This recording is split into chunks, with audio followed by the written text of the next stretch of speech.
और Jhansi medical college अग्निकांड में बड़ा खुलासा हुआ है। झांसी फायर विभाग पे कई सवाल उठ रहे हैं, सवालिया निशान खड़े हो रहे हैं। ब्रजेश पाठक ने पहले से ही तैयारियों की जानकारी दी। फरवरी 2024 में फायर सेफ्टी ऑडिट हुआ था। जून 2024 में फायर विभाग ने मॉक ड्रिल किया था। अग्निकांड कैसे हुआ इसकी जांच की जाएगी, ये डिप्टी सीएम ने कहा।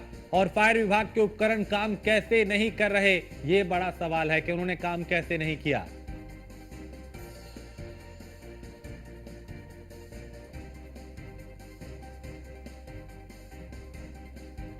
ब्रजेश पाठक ने कहा कि जांच की जाएगी, दोषियों को बख्शा नहीं जाएगा। हम पीड़ित परिवारों के साथ हैं। फायर विभाग के उपकरण काम कैसे नहीं कर रहे थे, यह बड़ा सवाल है।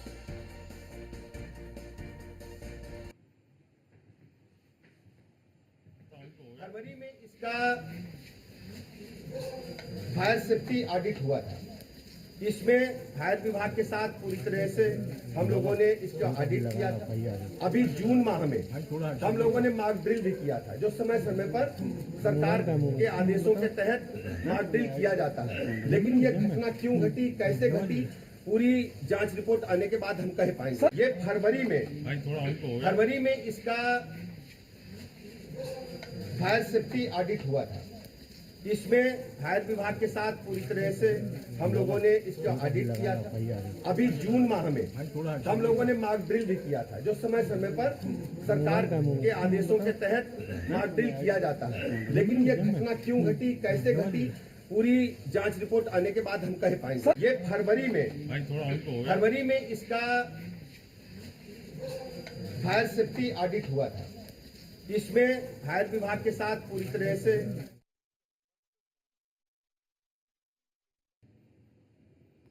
तो इस हादसे पर उप मुख्यमंत्री ब्रजेश पाठक ने प्रतिक्रिया दी और कहा कि फायर सेफ्टी ऑडिट भी हुआ था, मॉक ड्रिल भी की गई थी, उसके बावजूद हादसा हो गया। जांच का विषय है, जांच कमेटियां बनाई गई हैं, जांच होगी, दोषियों को बख्शा नहीं जाएगा। और न्यूज रूम से आशीष चतुर्वेदी हमारे साथ।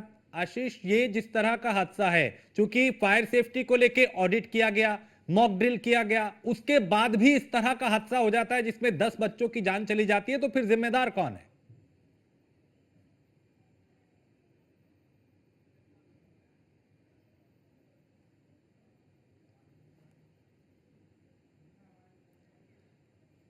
आवाज मिल पा रही है आशीष जी आपको?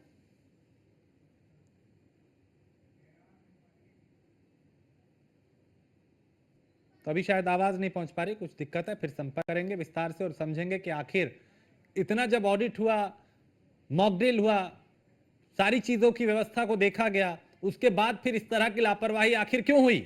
सबसे बड़ा सवाल तो यही है कि सेफ्टी सिस्टम मौके पर फेल कैसे हो गया और घटना के वक्त फायर अलार्म क्यों नहीं बजा। और फायर अलार्म ना बजने की वजह से कोई अलर्ट नहीं हो पाया, वरना अलार्म बजता तो शायद इस हादसे में इतनी जान का नुकसान ना होता। आशीष, चूंकि अभी उप मुख्यमंत्री ने कहा कि हमने फायर सेफ्टी को लेकर ऑडिट भी किया था, मॉक ड्रिल भी की थी इसी साल जून में, उसके बावजूद इस तरह का हादसा हो जाता है, तो फिर जिम्मेदार कौन है? आखिर कहां इतनी बड़ी लापरवाही हो गई और कैसे हो गई?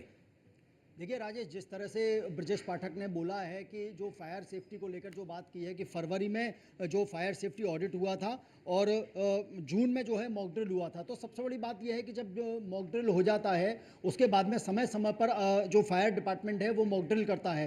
तो जब मॉक ड्रिल हुआ, वो जांच पड़ताल की गई उसमें, उसके बावजूद भी अगर इतना बड़ा हादसा हो जाता है तो ये कहीं ना कहीं जो फायर डिपार्टमेंट के उपकरण हैं उनकी चूक है, उनमें चूक की गई है। क्योंकि एक हौज जो होता है, पानी का हौज होता है, उसकी भी व्यवस्था की जाती है। उसके अलावा जो सिस्टम होता है पूरा अग्नि बुझाने के, आग बुझाने का, उसकी मॉक ड्रिल होती है। एक एक चीज़ को बारीकी से देखा जाता है।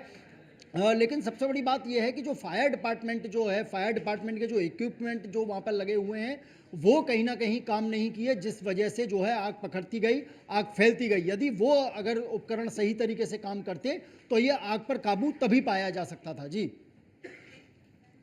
बिल्कुल अपने आप में कई ऐसे सवाल हैं जो अभी उठ रहे हैं, लेकिन बड़ी बात ये है कि लाखों करोड़ों रुपए का बजट दिया जाता है, उसके बावजूद यहाँ पे कभी जिलाधिकारी आते हैं, कभी मंत्री आते हैं, कभी उप मुख्यमंत्री आते हैं, फोटो सेशन सबका होता है, लेकिन हादसे ऐसे हो जाते हैं। तो बड़ी बात तो यही ना कि सिर्फ वहां पे फोटो खिंचवाने जाया जाता है, जमीनी हकीकत को नहीं देखा जाता। देखिए, जिस तरह से हमारे सहयोगी मोहसिन ने वहाँ से जो एक एक चीज़ दिखाई थी कि जो ऑक्सीजन सिलेंडर जो वहाँ पर सिलेंडर थे आग बुझाने के, उनकी डेट एक्सपायर हो चुकी है। तो सबसे बड़ी बात यह है कि जब उनकी डेट एक्सपायर हो गई तो जो शक्ति जो पावर उसमें थी वो चली गई, वो है ही नहीं है उसमें आग बुझाने के लिए। तो सबसे बड़ी चूक तो यही है। दूसरी बात जो अभी मैं लेटेस्ट आपको एक जानकारी मैं बता दूं कि जिस तरीके से हमारी अभी बात हुई है झांसी कमिश्नर से और डीआईजी से, तो वो गहनता से इसकी जांच कर रहे हैं। ठीक, क्योंकि 12 घंटे में सीएम को रिपोर्ट देनी है। हाँ। सीएम खुद मॉनिटर कर रहे हैं इस चीज को, और 12 घंटे में जो रिपोर्ट देनी है तो झांसी कमिश्नर और डीआईजी के नेतृत्व में जो हाँ। टीम गठित की गई है जी। वो अपना बारीकी से जांच कर रही है। सभी ठीक के है। बयान दर्ज हो रहे हैं, जो पीड़ित वहां पर हैं, हाँ। जो परिजन हैं, उनके बयान दर्ज हो रहे हैं, जो वहां पर उस समय मौजूद था स्टाफ, उसके बयान दर्ज हो रहे हैं। ठीक है, यानी आला अधिकारी अब इस पूरे प्रकरण की जांच कर रहे हैं। मोहसिन, चूंकि आपके पास अभी क्या अपडेट है, आपके आसपास कुछ पुलिसकर्मी दिखाई दे रहे हैं, अभी क्या अपडेट इस पूरे घटनाक्रम को लेकर जिसने पूरे देश को आज हिला के रख दिया?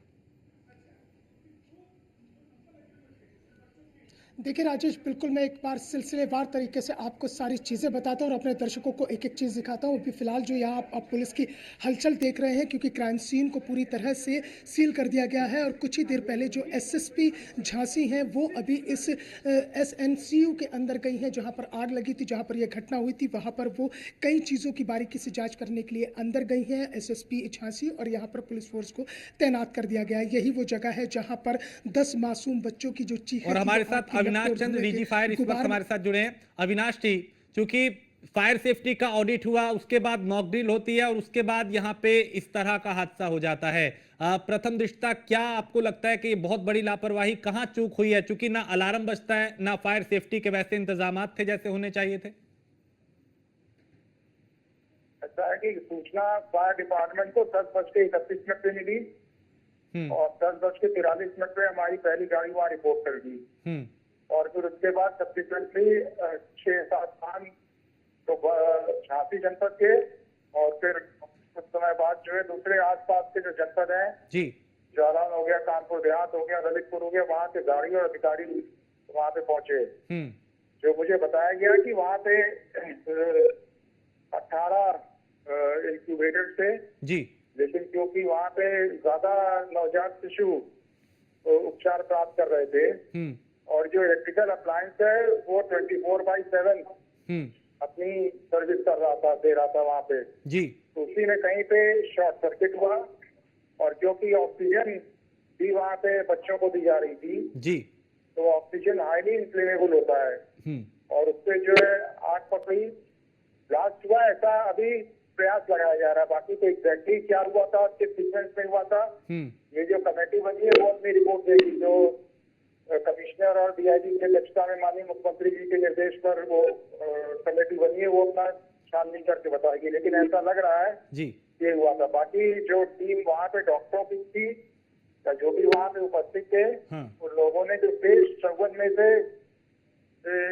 10 बच्चे की तो तुरंत मृत्यु हो गई, तो बाकी 44 बच्चे थे उसको सेफली निकाल लिया गया था वहाँ से, और फिर फायर डिपार्टमेंट पहुंच करके वहाँ पे आग को बहुत जल्दी बुझा दी थी, लेकिन उसमें धुआं इतना ज्यादा बढ़ गया था कि ऐसी संभावना है कि उससे लोग सफोकेट हुए हैं।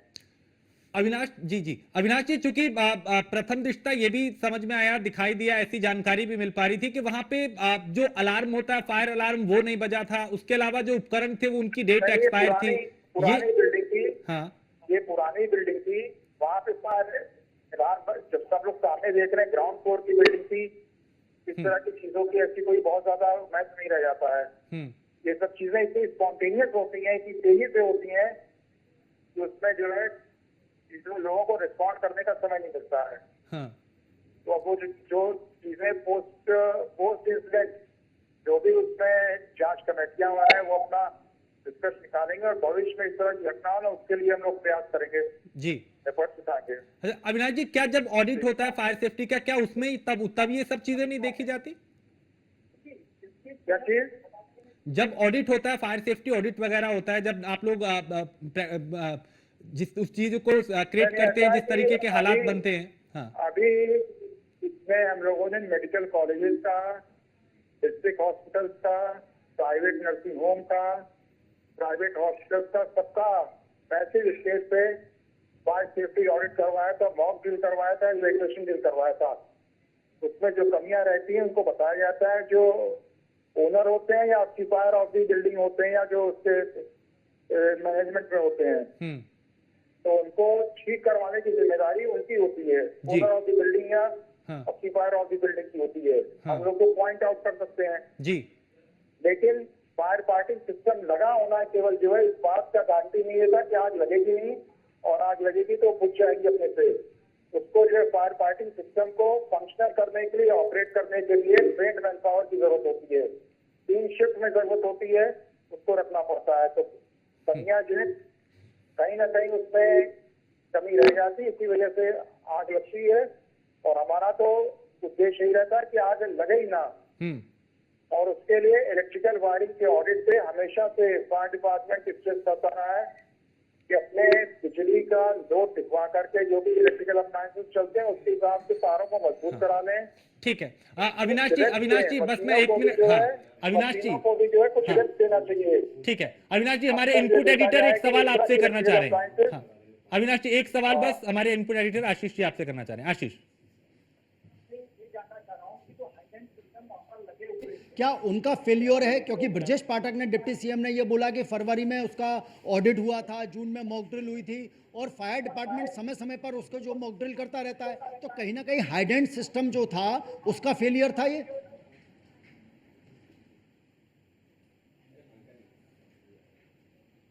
चलिए, शायद आपकी आवाज उन तक नहीं गई, लेकिन ये मैं पूछ चुका था। अविनाश जी बता चुके थे कि उनको एडिट किया और जो पॉइंट आउट होते हैं वो उनको बताया गया था। बहुत शुक्रिया आशीष आपका भी, मोहसिन आपका भी, और अविनाश जी आपका भी, जिन्होंने बताया कि डीजी फायर थे, उन्होंने बताया कि कैसी वहां की व्यवस्थाएं थी। मॉक ड्रिल में कुछ पॉइंट आउट दिए जाते हैं, बताया जाता है, सुझाव दिए जाते हैं कि ये कमियां हैं, इनको दुरुस्त कीजिए। लेकिन एक बड़ा हादसा हुआ, एक बड़ी लापरवाही की वजह से, और जरूरी है कि जांच में जो दोषी हैं उनके खिलाफ कार्रवाई हो, ताकि भविष्य में फिर इस तरह का हादसा ना हो। एक ब्रेक के लिए रुकेंगे, आप बने रहिए न्यूज़ वन इंडिया के साथ।